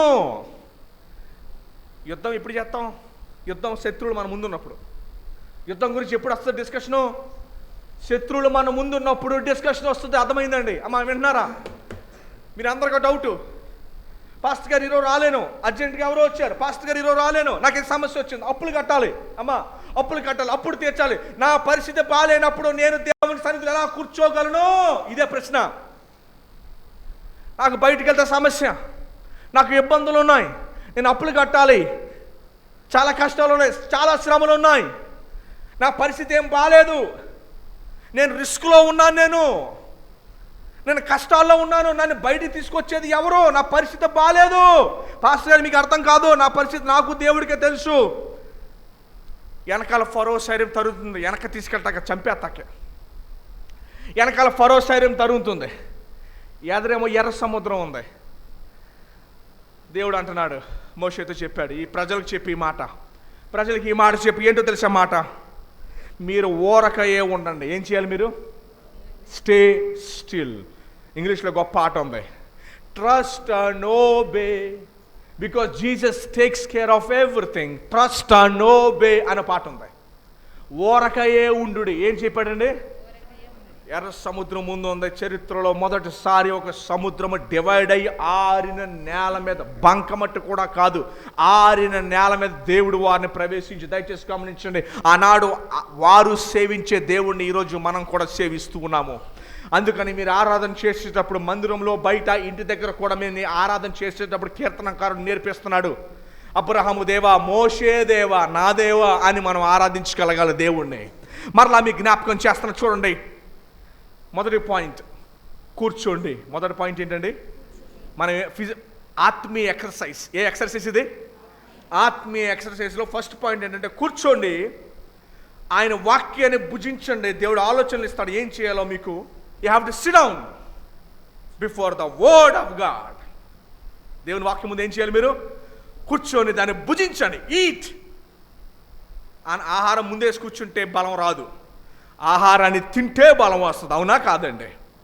భుజించండి, మరి అలాగ భుజించండి.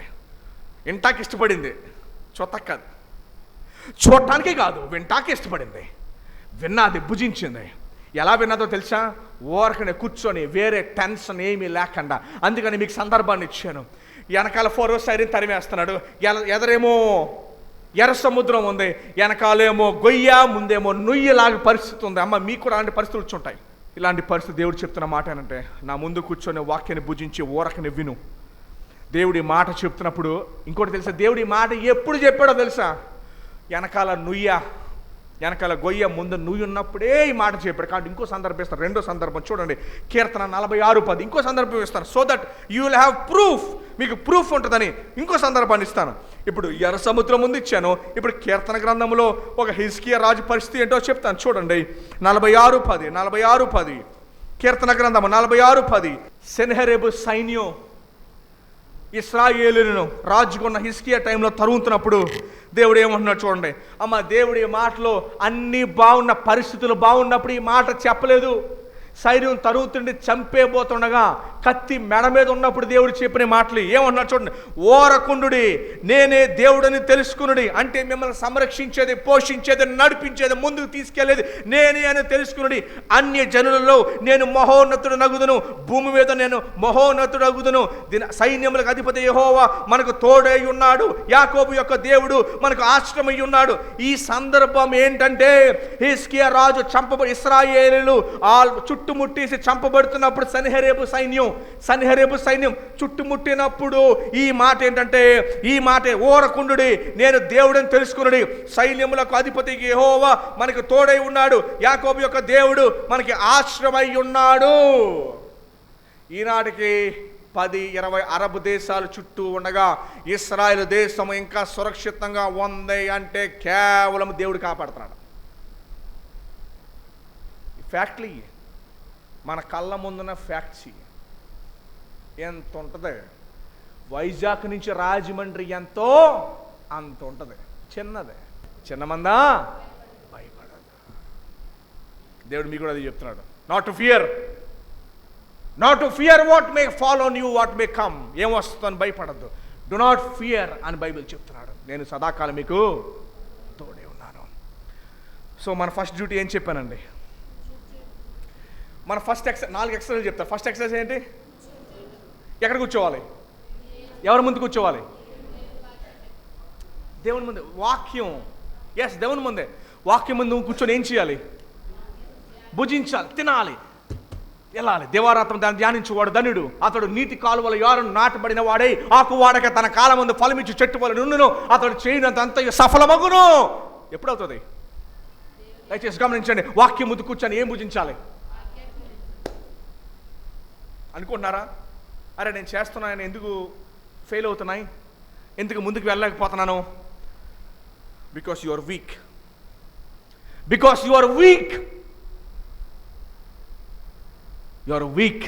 బలహీనంగా ఉన్నారు మీరు కూర్చొని తినట్లా, మీరు జంక్ ఫుడ్ తింటున్నారు. You are eating junk food. రోజు 4 పూట్ల బయట ఇచ్చే నూడిల్స్ తినండి, దెబ్బకి మీకు ఆపరేషన్ చేయాల్సి వస్తుంది, నొప్పి వచ్చేస్తుంది. దయచేసి గమనించాలి. ఫస్ట్ పాయింట్ ఏంటంటే మనం ఏం చేయాలి, దేవుని వాక్యం ముందు కూర్చోవాలి. ఎలా కూర్చోవాలి, చింతను విడిచి ఊరకనే కూర్చోండి. దేవుడు ఏ సందర్భాల్లో చెప్పాడో, ఎందుకంటే ఆయన అంటున్నాడు, నేను నిన్ను కాపాడుతాను, నేను నిన్ను పోషిస్తాను, నేను నిన్ను నడిపిస్తాను. మరీ అలా కూర్చుందండి. మార్త ఏమో మంచి బిజీగా ఉంది, తినే ఆహారం. ఈమెమో ఆత్మీయ ఆహారాన్ని భుజిస్తుంది, నెమ్మదిగా కూర్చుంది. అమ్మ మీకు కూడా అది చెప్తున్నాను, మీరు కూడా అలాగే కూర్చోవాలి దేవుని వాక్యం ముందు. విని వెళ్ళిపోకండి. ఎందుకంటే దేవుడు మరలా ఈ మాటలు మీతో మాట్లాడతాడు లేదో నాకు తెలియదు, కానీ విని వెళ్ళిపోకండి. వీటిని మనసులోకి ఎక్కించుకోండి. మంచి విత్తనము మంచి నేల మీద పడితే ఎలాగైతే విస్తారమైన కోతను తీసుకొస్తుందో, అలాగే మీరు కూడా మీ మంచి హృదయంలో దాన్ని స్వీకరిస్తే విస్తారమైన కోతగా వృక్షం వల్ల మీరు ఎదిగి విస్తరించి అనేక మందికి ఆశీర్వాదకరంగా మీరు ఉంటారు. ఆమె ఎలా కూర్చుందో తెలుసా, సంతృప్తి నుండి కూర్చుంది. ఆవిడికి సంతృప్తి లేదు. బూర్లు, గార్లు, చికెన్ బిర్యానీ, మటన్ బిర్యానీ, రొయ్యల బిర్యానీ తయారు చేస్తున్న మార్తాకేమో సంతృప్తి లేదు. ఏమీ లేకుండా ప్రభు మాటలు భుజిస్తున్న వ్యక్తికి మాత్రం సంతృప్తి ఉంది. మొదటి సాధనం ఏంటండి, కూర్చోవాలి. ఏం చేయాలి? రెండోది చూడండి, మత్తయి సువార్త 10:32. రెండోది ఏం చెప్పాను మీకు, నిలబడటము. ఏమండి 10:32 మత్తయి సువార్తలో నుంచి నిలబడాలి. రెండోది ఏంటండి, యూ హ్యావ్ టు స్టాండ్, నిలబడాలి. మనుషుల ఎదుట నన్ను ఒప్పుకున్న వాడెవడో పరలోకముందున్న తండ్రి ఎదుట నేనును వాడిని ఒప్పుకుందును. ఎక్కడ ఒప్పుకోవాలంట? మనం బాప్తిసం ఇచ్చేటప్పుడు విశ్వాస ప్రమాణం చేస్తాం. నీ పాపాలు క్షమించబడి నమ్ముతున్నావా? ప్రభు కోసం నిలబడతావా? ఇక మీద నీ ప్రభు బిడ్డగా ఉంటావా? అయిపోయింది బాప్తిసం. అమ్మ సేవకి వెళ్దాం. సేవకండి అయ్యగారు, సేవకండి. అమ్మా మీటింగు, అయ్యగారు నొప్పి వచ్చేస్తుంది అన్నాడు. అక్కడ చేసే ప్రమాణం రోజు ప్రమాణంగా ఉండాలి.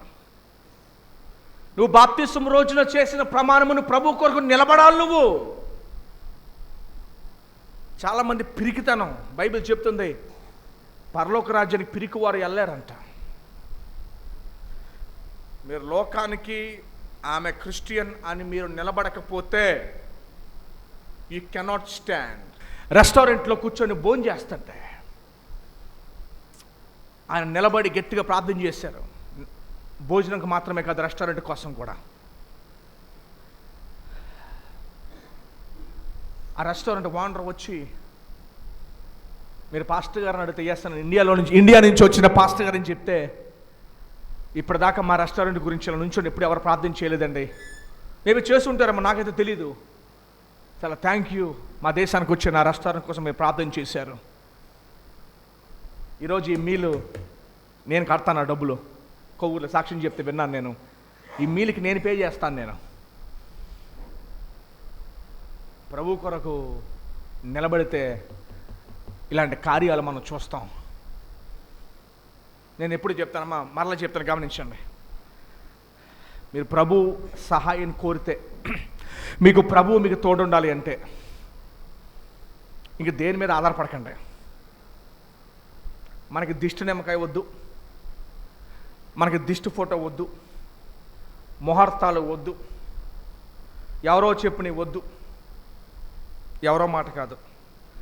ఈ సజీవమైన వాక్యాన్ని మాత్రమే పాటించండి. ఇంక ఏది వద్దు.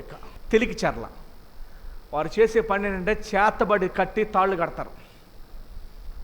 వారు తరతరాలుగా చేతబడులు చేశారు. నేను ఇక్కడికి వచ్చి సాక్ష్యం చెప్పించాను. నేను ఆయన చెప్పాడు, మేము చేసేది మోసం, మేము చేసేది బూటకం. మాకు జబ్బు వస్తే మేము హాస్పిటల్కి వెళ్తాం, కానీ మీకు జబ్బు వస్తే మాత్రం నల్లకోడి, నల్లతాడు, డబ్బులు, బియ్యం తీసుకురమ్మని మేము చెబుతాం. మాకు జబ్బు వస్తే మేము రాజమండ్రి, విజయవాడ, హైదరాబాద్ వెళ్తాం, కానీ మీకు జబ్బు వస్తే మాత్రం మేము కోళ్ళు తెమ్మంటాం, ఎందుకంటే మేము తినాలి కాబట్టి. తాళ్ళు కడతాం మేము బతకాలి కాబట్టి, కానీ మాకు జబ్బు వస్తే మాత్రం వీటిని మేము నమ్మం. మేము నమ్మేది హాస్పిటల్ని, డాక్టర్లనే నమ్ముతాం. కానీ మీకు జబ్బు వస్తే మాత్రం మేము తాళ్ళు కట్టమంటాం, నిమ్మకాయలు కట్టమంటాం, దయ్యం వాలేదని చెప్తాం, గాలి వాలేదని చెప్తాం, అది వచ్చిందని మేము చెబుతాం. ఇంకో ఇక్కడి నుంచి చెప్పెడతాం. మీకు సాక్షిగా నేను నిలబెట్టాను. నేను ఎన్నడూ కూడా నీ దేవుడిని యెహోవా నీ పక్షంనుంటే అవసరమైతే నీ కోసము, ఇశ్రాయేలు కోసము సూర్యుడినే ఆపాడు, సముద్రాన్ని విభజించాడు, అరణ్యంలో పూరేడు పెట్టలు కురిపించాడు, మన్నాను కురిపించాడు. అవసరమైతే నీ కోసం దేవుడు ఏదైనా చేస్తాడు. నా దేవుడు సమర్థుడు అని ఒక ఆయన అన్నాడు. ఈ మాట ముగ్గురు అన్నారు. ఈ మాట, రాజా నువ్వు విగ్రహాన్ని పెట్టావు, మేము మాత్రం నీ విగ్రహానికి నమస్కారం చెయ్యం, మేము మాత్రం నీ విగ్రహాన్ని నమస్కారం చెయ్యం. ఒకవేళ మమ్మల్ని తీసుకెళ్ళి నువ్వు ఆ మంటలో అగ్నిలో వేసినా సరే మేము వెళ్ళిపోతాం, కానీ మేము మాత్రం అందులోకి వెళ్ళాం. ఈరోజు విశ్వాసులలో మీరందరూ ఒక మాట చెప్పాలి. మీరందరూ కూడా మాట చెప్పాలి. మీరందరూ కూడా మాట చెప్పాలి. మేము నిలబడతాం, నీ విగ్రహానికి మాత్రమే నమస్కారము మేము చెయ్యం. మేము సమస్యకు వగ్గం. ఎవరో ఏదో చెప్పారని మేము నమ్మం, నీ వాక్యాన్ని మేము నమ్ముతాం. ప్రపంచంలో బైబిల్ దేవుడు ఒక్కడే చనిపోయి తిరిగి లేచి మరణాన్ని సహితం జయించిన వాడు. మిగతా వాళ్ళందరూ సోది చెప్పి చచ్చిపోయి సమాధిలో ఉన్నవారే. సమాధిలో ఉన్నవారే. ప్రపంచంలో ఒకే ఒక్క వ్యక్తి సమాధి లోపలికి వెళ్ళి చూడొచ్చు, మిగతా వారి సమాధులు అందరూ బయట నుంచే ఫోటో తీయాలి, కానీ ఈ సమాధి మాత్రం లోపలికి వెళ్ళి తీయచ్చు. ఎందుకంటే మరణాన్ని సహితం జయించి మరలా నిన్ను తీసుకుపోవడానికి మరలా వస్తున్నాడు. అట్టి దేవుడి కోసం నువ్వు నిలబడాలి. వేరే వారి మాట వినకూడదు. నువ్వు నిలబడాలి, సాక్షిగా నిలబడాలి, సాక్ష్యం చెప్పడానికి నిలబడాలి. రాజమండ్రి, కొవ్వూరు ఈ పరిసరాల ప్రాంతాల్లో కొంతమంది ఇలా బోర్డులు పట్టుకుని నుంచుంటున్నారు. మీరు చూసారా? మీలో వెళ్తారా ఎవరైనా? అమెరికా నుండి ఆర్మీ రిటైర్మెంట్ తీసేసి గుంటూరు వచ్చి అనాథ అమ్మాయి, ఆమె పేరు అనూష అనే అమ్మాయిని పెళ్లి చేసుకుని 6 పిల్లలు కని తెలుగు నేర్చుకుని ఆల్టో కారు పైకెక్కి ఉదయం 6:30కి కోటిపల్లి బస్ స్టాండ్లోను, కొవ్వూరు చిన్నకారు బస్ స్టాండ్లో వర్కర్లు ఉంటారు, తెలుసు కదా, ఉదయం వర్కర్లు, కన్స్ట్రక్షన్ వర్కర్లు ఉంటారు, కూలీలు. వాళ్ళ దగ్గర నుంచొని 1000 మంది నుంచుంటారు సిటీల్లో. చిన్న మైక్ పట్టుకొని వరుస పెట్టి 1.5 గంట వాకింగ్ చెప్పాడు తెలుగులో. అమెరికా అతను తెల్లోడు, తెలుగు నేర్చుకుని. నా స్నేహితుడు కొవ్వూరు కూడా వచ్చాడు అతను. విజయవిహార హోటల్ సెంటర్లోను, వాటర్ ట్యాంక్ సెంటర్లోను 2-3 తీసుకెళ్ళి నేను, ఇతను చెప్తాడు మనం నుంచుంటే చాలంటే మనోళ్ళు అయ్యి బాబా వద్దండి అని వెళ్ళిపోయారు, తెలుసా. హైదరాబాద్లో చెబుతుంటే సుష్మా స్వరాజ్ నుంచి వచ్చింది న్యూస్, 2 నిమిషాల్లో అతను ఫ్లైట్ ఎక్కి అమెరికా వెళ్ళిపోవాలి. భార్య బిడ్డలకు చెప్పకుండా పోలీసులు ఇంటికి వెళ్ళిపోయి పాస్పోర్ట్ తీసుకొని ఇండియా పంపించేశారు, ఇంకెప్పుడు రానివ్వకుండా. 6 నెలలు పిల్లలు భార్య ఇలాగే ఉండిపోతే జాగ్రత్తగా నేపాల్కి సాగనింపాం. ఆయన నేపాల్కి వచ్చి అక్కడ కూడా మన దేశం సంస్కృతి ఉంది అక్కడ, అక్కడికి వెళ్ళి సేవ చేస్తున్నాడు ఇప్పుడు. కొవ్వూరు గోపాద క్షేత్రం దగ్గర ఒకసారి నేను కొంతమంది కూర్చొని మాట్లాడుకుంటుంటే ఆయన చెప్పాడు, ఏంటయ్యా మీరు చేసేది సేవ, అమెరికా నుంచి ఇక్కడికి వచ్చి నన్ను దెబ్బలు కొట్టారు, నా కారు చూడు చొట్లాడిపోయినాయి, నన్ను ఎన్నోసార్లు కొట్టారు, ఇదిగో కన్నాలు ఇదిగో, నన్ను ఎన్నోసార్లు కొట్టారు నన్ను, కానీ మీ దేశాన్ని ప్రేమించి సేవ చేయడానికి వచ్చాను నేను. ఇంకా బతికే ఉన్నాడు ఆయన. ఇప్పుడో విలియం కేరీ లాంటి వాళ్ళ గురించి చదువుకుంటాం, కానీ ఇప్పటికీ బతికే ఉన్నాడు. ఏమండి, మన చర్చిలో ఉన్న కూడా 2-3 తెలుసు, ఆయన నుంచి పరిచయం కూడా చేశాను నేను. ఓ 1000 మంది చెప్పాలంటే మైక్ అవసరం అతనికి, చెప్తా ఉంటే చచ్చిపోతాడేమని పెడతా, నాకు భయం వేస్తుంది అలా చెప్తాడు. నరాలు తెగిపోతాయి, గుండె అయిపోతామని పెడుతుంది అలాంటి మనిషి. యూట్యూబ్లో కొట్టండి, డానియల్ స్టీఫెన్ కోర్నీ ఆయన పేరు, డానియల్ స్టీఫెన్ కోర్నీ, యూట్యూబ్లో కొట్టండి, వస్తాడు అతను. తెలుగు నేర్చుకుని అది చెప్తా, అమ్మా ఈ విగ్రహాలు నమ్మకండి, దయచేసి విగ్రహం ఇవి రక్షించలేవు, ఇవి ఒట్టివి, సజీవమైన దేవుడు, సజీవమైన దేవుడు యేసు ప్రభువు ఒక్కడే అని బోధించాడు. అది ప్రభు కొరకు నిలబడటం అంటే, మనకి చిన్న సమస్య వస్తాయి, చిన్న కష్టం వస్తాయి, చిన్న ఇబ్బంది వస్తాయి, చిన్న అప్పు ఉంటే, చిన్న కష్టం వస్తే, ఏది మన విశ్వాసం? మీరు తినే ఆహారం గురించి చెబుతూ బలమైన పౌష్టిక ఆహారం తినాలి, లోకం టీవీ కాదని చెప్తూ ఒక ఉపమానం ఇచ్చాడు. ఏం చెప్పాడంటే, ఆ వాక్య బాధకుడు ఆ నానమ్మ చూత్తకి వెళ్ళాడంట. ఎవరిని చూత్తకే? నానమ్మ చూత్తకే. కప్పులో నట్స్ ఉంటాయి కదా, ఆ నట్స్ ఉన్నాయంట. అవి సాల్టెడ్ నట్స్. ఏ నట్స్? ఆవిడకేమో పళ్ళు లేవు. ఈ సాల్టెడ్ నట్స్ని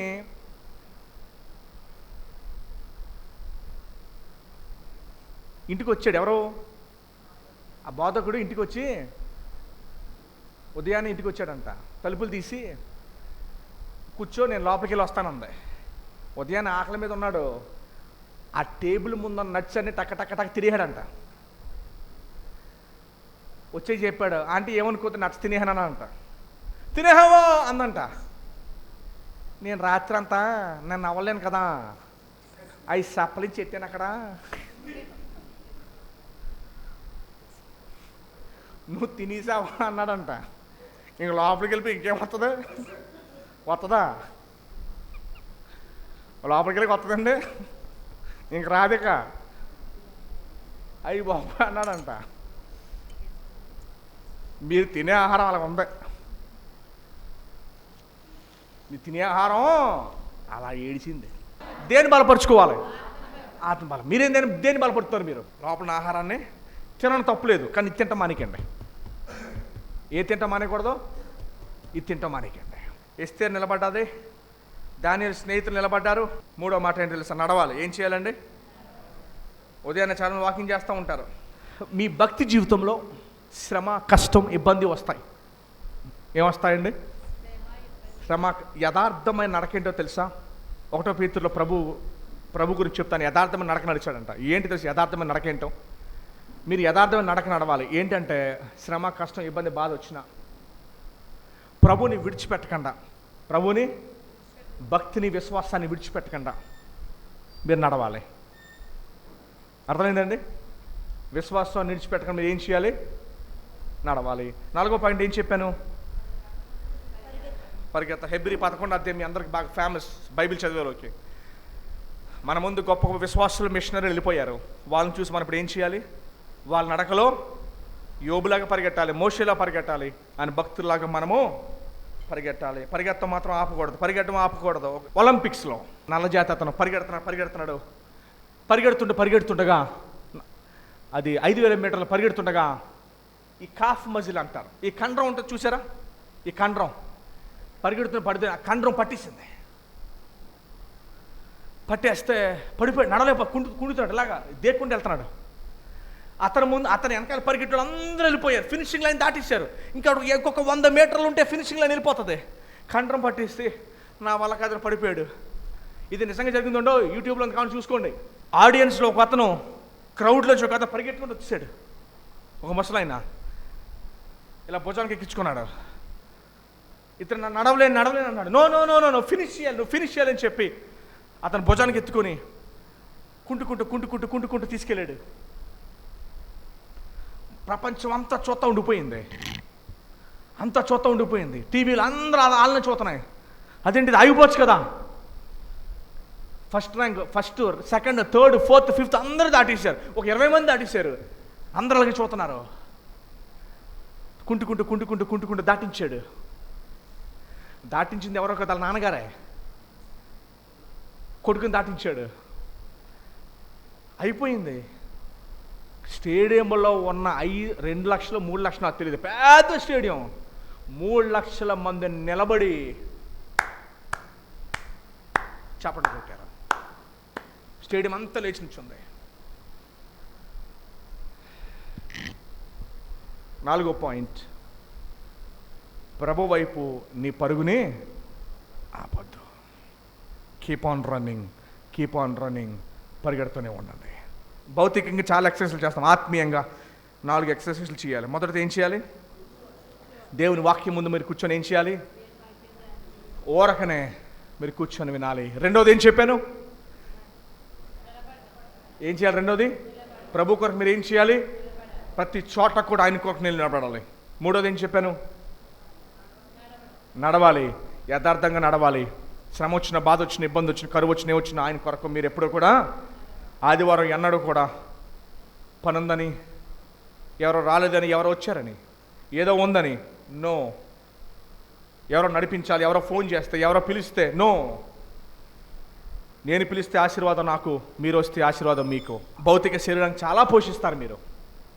ఈరోజు వర్తమానం దేని గురించి అంటే, మీ ఆత్మను ఆర్పకుండా మీ ఆత్మను మీరు ఏం చేయాలి? పోషించాలి. బలంగా పోషించండి. ఈ 4 మీరు చేయాలి. ఆత్మీయ జీవితాన్ని మీరు ఏం చేయాలమ్మా? ఫిట్నెస్గా పెట్టుకోవాలి, పోషించాలి. కూర్చోండి, నిలబడండి, నడవండి, పరిగెత్తండి. 4 మర్చిపోతారా? కూర్చోండి, నిలబడండి, నడవండి, పరిగెత్తండి. ఓకేనండి? దేవుడి మాటలను దీవించును గాక.